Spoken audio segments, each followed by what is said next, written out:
Alors bonjour à tous, mon nom est Jean-Sébastien. Ça fait plaisir de vous retrouver pour un nouvel épisode de semaine en semaine. C'est vraiment une de mes joies de pouvoir venir vous parler. C'est une des choses que j'aime du podcast et certains d'entre vous me l'avez mentionné lorsqu'on se rencontre. On apprécie bon, si vous l'appréciez pas, peut-être que c'est les gens qui écoutent simplement pas le podcast, mais on apprécie un peu l'humanité qui est dedans, puis le fait qu'on peut, tu sais, que j'essaie d'être vulnérable, que j'essaie de parler aussi des fois de ma réalité, de mes choses, puis je le fais d'une façon pour que d'autres puissent aider, qu'on puisse réfléchir ensemble à certains domaines ou comment est-ce qu'on grandit en maturité à la suite de notre Seigneur Jésus-Christ. Et aujourd'hui, j'aimerais ça parler d'un sujet qui est personnel dans un sens, mais en même temps que je sais qu'il peut être partagé et qui peut toucher de nombreux domaines similaires. Et j'aimerais partager un peu sur ma propre lutte, si on peut dire, avec ce qui est la nourriture, ou qui est un peu cette place où on va pour dire mais quand je suis stressé, on va manger quelque chose qui donne cette source un peu de dopamine ou ailleurs parce qu'il y a des hormones quand on mange et certaines études ont démontré que le gras, le sucre, d'autres choses, ça wow, mais que même certains, si je me trompe pas, il y avait même un truc qui avait été fait où on démontrait que les souris ou les rats étaient plus activés par le sucre même que par la cocaïne. Donc où on se rend compte qu'il y a des effets sur le corps de différentes substances, alors que là on parle du café. Il y a des substances entre guillemets légales, comme le café, c'est le tabac, bon, le cannabis, c'est un autre sujet, puis j'ai fait un autre épisode sur cette question-là, parce que la question est différente. Mais quand même, la nourriture, et c'est quelque chose que tout le monde d'entre nous, on doit manger. Tout le monde doit manger. Tout le monde doit, on essaie 3 fois par jour dans notre monde occidental, ou 2 fois par jour si tu fais un jeûne intermittent, ou 1 fois par jour, dépendamment de qu'est-ce que tu fais comme jeûne. Mais en bout de ligne, la nourriture, c'est quelque chose que chaque jour, je suis mis devant ce choix de qu'est-ce que je mets dans ma bouche versus qu'est-ce que je mets pas dans ma bouche. J'aimerais ça vous partager un peu mon histoire. Bon, tu sais, facilement, là, si vous m'écoutez en vrai, vous le voyez. Bon, tu sais, j'ai un surpoids. Ce surpoids est là depuis toujours. D'aussi longtemps que je me rappelle en arrière. Ça a même été une de mes difficultés au primaire et au secondaire.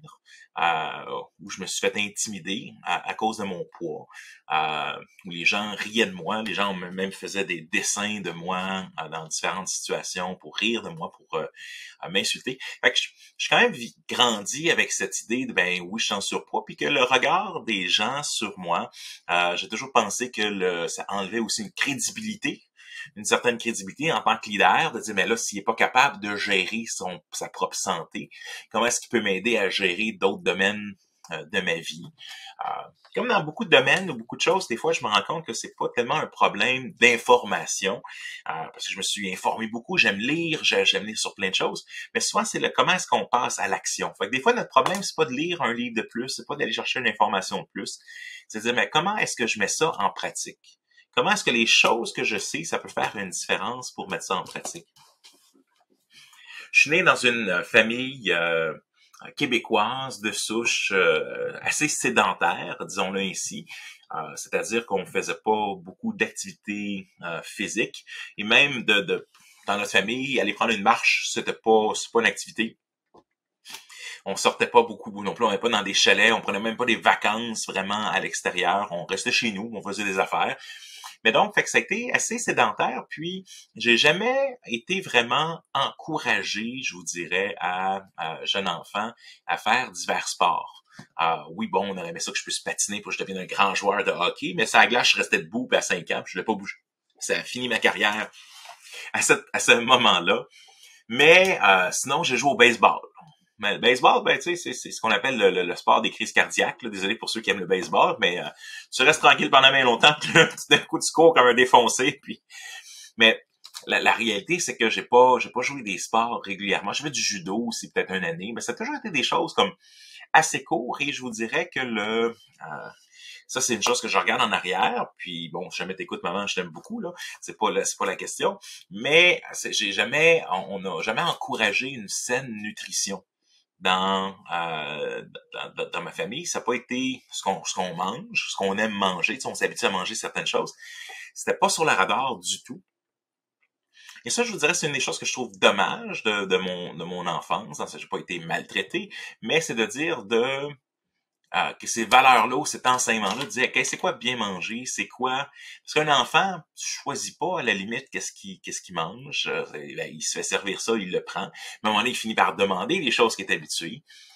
Mais fait que ça, ce combo-là de ne pas avoir été encouragé à être sportif, puis à dire, mais c'est quoi les conséquences plus long terme? Puis la réalité, c'est qu'encore aujourd'hui, en tant qu'adulte, puis ça a été le cas pendant toute ma vie adulte, j'ai toujours lutté avec mon poids, puis j'ai fait des hauts des dents, comme on dit souvent dans l'étape yo-yo, là, tu dis, ah, mais oui, il faudrait que je prenne ma santé en main, puis ça serait important, puis tu descends, puis là, tu remontes, puis tu descends, et ça règle jamais le problème à la base.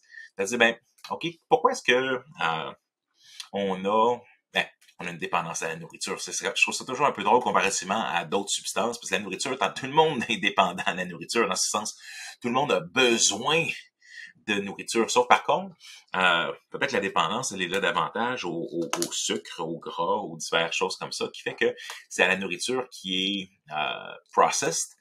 D'ailleurs, ça, c'est une supposition à force de regarder et de lire plein de choses, mais je me pose des fois la question si la nouvelle génération puis tous les problèmes que se développe cette nouvelle génération sont pas en partie liés à toute la nourriture processed avec les colorants, les silésons. On leur fait bouffer de la chenoute puis des produits vraiment mauvais.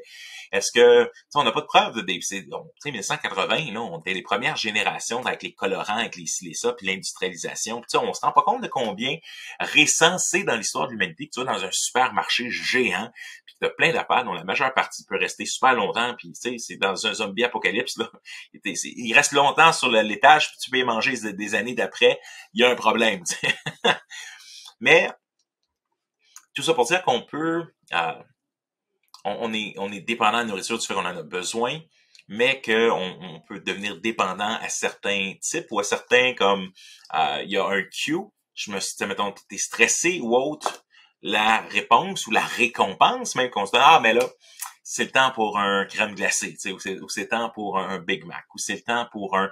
Et là, après ça, toutes les excuses aussi sont bonnes et c'est ce que je trouve difficile. C'est quand je suis souvent sur la route, par exemple, ben c'est difficile de trouver une place qui donne de la bonne nourriture, puis la nourriture que tu peux manger, puis qui est la bonne nourriture. Même chose, c'est... j'ai été, c'est peut-être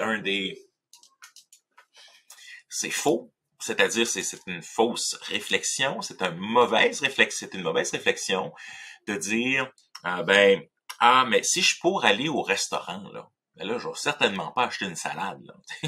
Je peux manger ça à la maison pour une coupe de scène.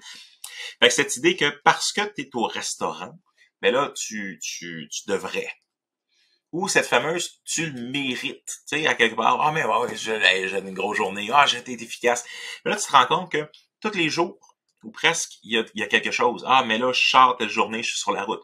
Ah, le mercredi soir, je vais aider ma mère, fait qu'on mange ensemble au restaurant, ou des choses comme ça. Ou le vendredi, ah, mais c'est une soirée pizza, tu sais, avec la famille, puis, ben, la fin de semaine, c'est notre journée.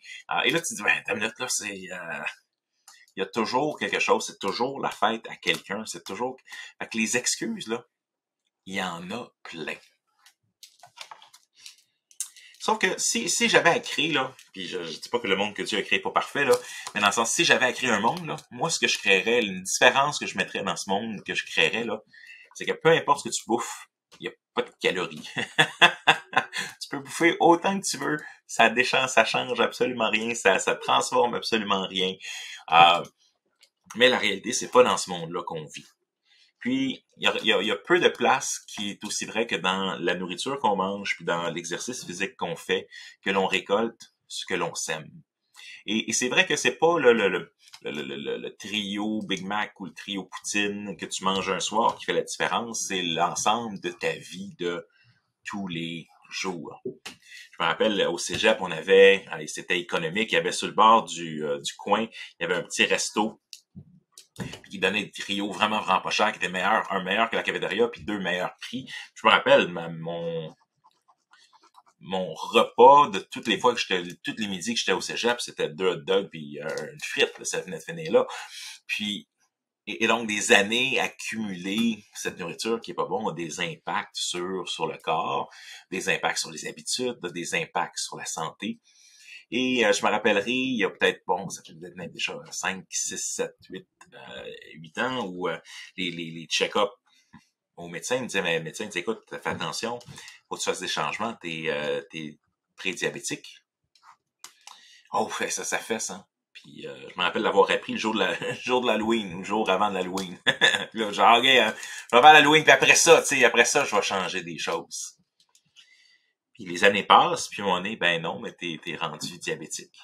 Puis tu dois prendre des médicaments, mais si si tu continues dans cette direction-là, ben tu vas avoir l'insuline, par exemple. Je suis pas encore rendu à l'insuline, mais je suis pas, donc je suis pas dans la bonne direction.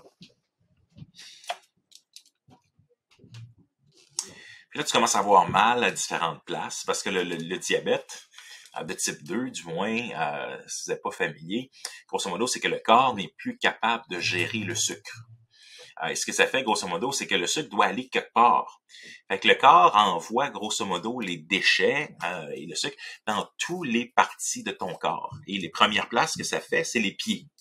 Alors, c'est pas le pied, doc, mais ça s'en va dans les pieds en premier, puis là, tes pieds commencent à chauffer, puis t'as mal aux pieds. J'ai mal aux pieds. Facilement, les pieds diabétiques peuvent même aller jusqu'à l'amputation. Et ça mène, le diabète mène à ce qu'on appelle le syndrome métabolique.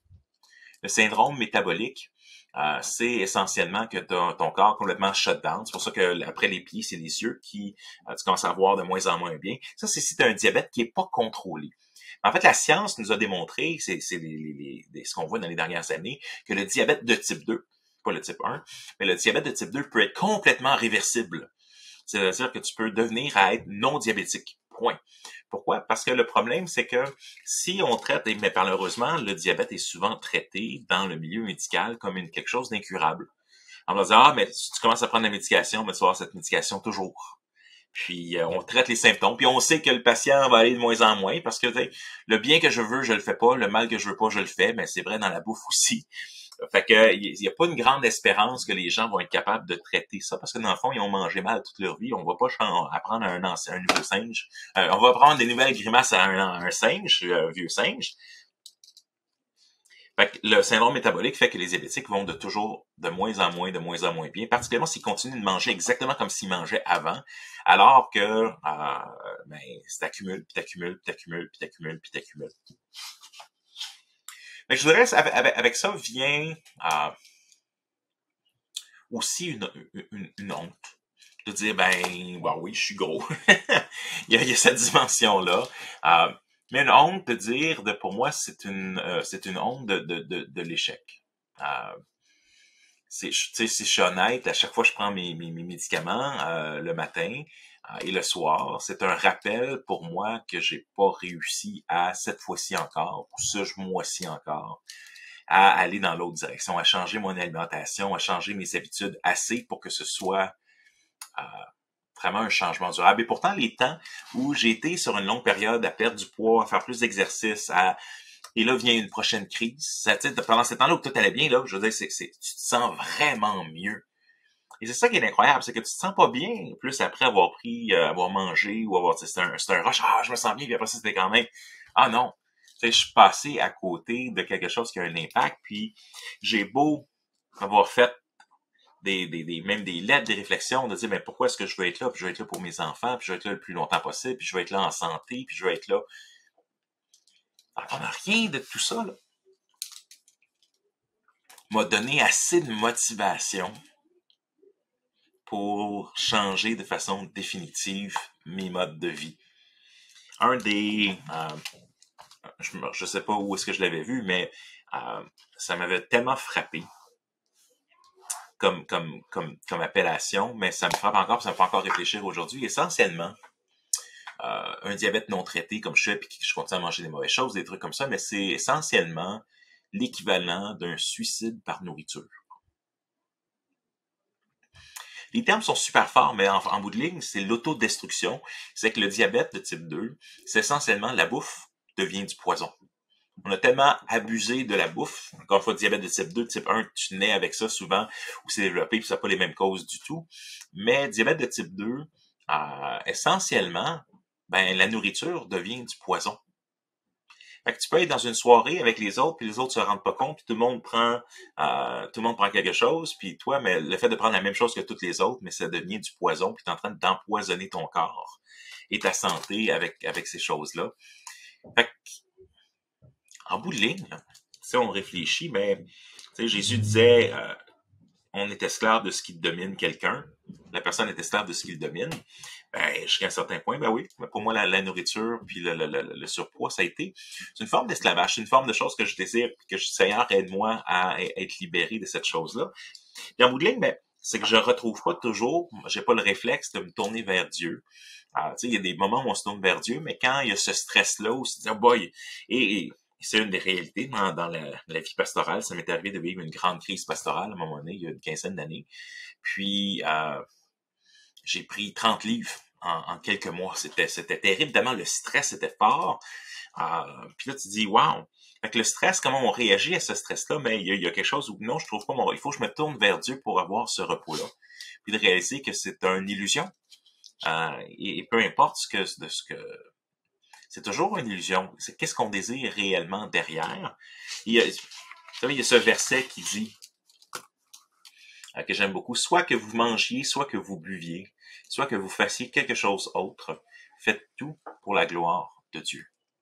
Bien sûr, dans le contexte du passage, dans 1 Corinthiens 10, il parle des viandes sacrifiées aux idoles. Est-ce qu'on a le droit de manger la nourriture halal, grosso modo, qui a été sacrifiée, ou est-ce qu'on a le droit ou pas? Mais quand même, le verset, je trouve, peu importe, peut se trouve un contexte plus large. Je dis, soit que vous mangez, soit que vous buviez, soit que vous fassiez quelque chose, faites tout pour la gloire de Dieu. Puis ça, en bout de ligne, mais pour moi, pour faire pour la gloire de Dieu, c'est dire, mais Seigneur, je veux t'honorer avec le corps que tu m'as donné. J'en ai juste un, il faut que j'en prenne soin. Je veux t'honorer aussi par le témoignage que ça donne. Je veux t'honorer par le fait que je veux être là pour ma famille, pour mes enfants, le plus longtemps possible. Fait que je vous dirais, tu sais, des fois, quand on arrive à l'aspect pratique, ça on le sait. Ben oui, mais il faut que je me retourne vers Dieu pour trouver le repos. Ou est-ce que la nourriture est une forme d'idole? Ben, jusqu'à un certain point, oui, parce que je me tourne vers la nourriture plutôt que de me tourner vers Dieu des fois dans des situations dans ma vie. Mais est-ce que...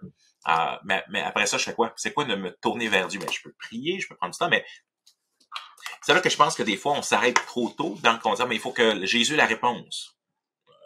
Ouais. En fait, j'aimerais aller un pas plus loin. Je pense que dire que Jésus est la réponse pour tout, c'est... ça donne pas d'outils aux gens. Parce qu'en fait, la réponse de Jésus, c'est « Je vous enverrai mon esprit ». C'est l'Esprit de Dieu qui nous donne la puissance de dire non au péché. C'est l'Esprit de Dieu qui, on le voit en Romains chapitre 8, notamment, c'est l'Esprit de Dieu qui est en nous, qui nous fait ressembler à l'image de Jésus. Fait que l'idée d'utiliser l'Esprit de Dieu, puis d'utiliser, vous n'avez pas encore, en hébreu, vous n'avez pas encore lutté jusqu'au sang contre le péché.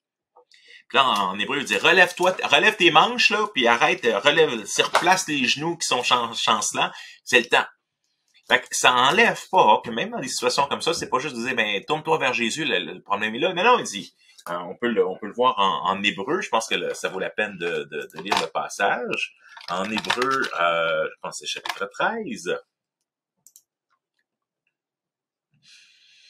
Donc, hébreu ici, où est-ce hébreu, chapitre 12, peut-être. Ouais, peut-être hébreu, chapitre 12, pardon. On va aller dans 12. Veuillez demeurer en ligne. Votre appel est important pour nous. Oui, c'est ça. Donc, vous avez ici, je lis dans la version Louis II. Bon, on est dans le second 21, tiens. Alors, vous n'avez pas, verset 3, verset 4 du chapitre 12, vous n'avez pas encore résisté jusqu'au sang dans votre combat contre le péché. Vous n'avez pas resté jusqu'à la mort. Et vous avez oublié l'encouragement qui vous est adressé comme à des fils. Mon fils, ne méprise pas la correction du Seigneur et ne perds pas courage lorsqu'il te reprend. En effet, le Seigneur corrige celui qu'il aime et il punit tous ceux qu'il reconnaît comme ses fils. Supportez donc la correction, c'est comme des fils de Dieu, c'est comme des fils que Dieu vous traite. Quel est le fils qu'un père ne corrige pas? Mais si vous êtes dispensés de la correction à laquelle tous ont part, c'est donc que vous êtes des enfants illégitimes et non des fils. Et donc, verset 12, après son sort, fortifiez donc vos mains défaillantes et vos genoux flageolants, et faites des voies droites pour vos pieds, afin que ce qui est boiteux ne se démette pas, mais plutôt soit guéri.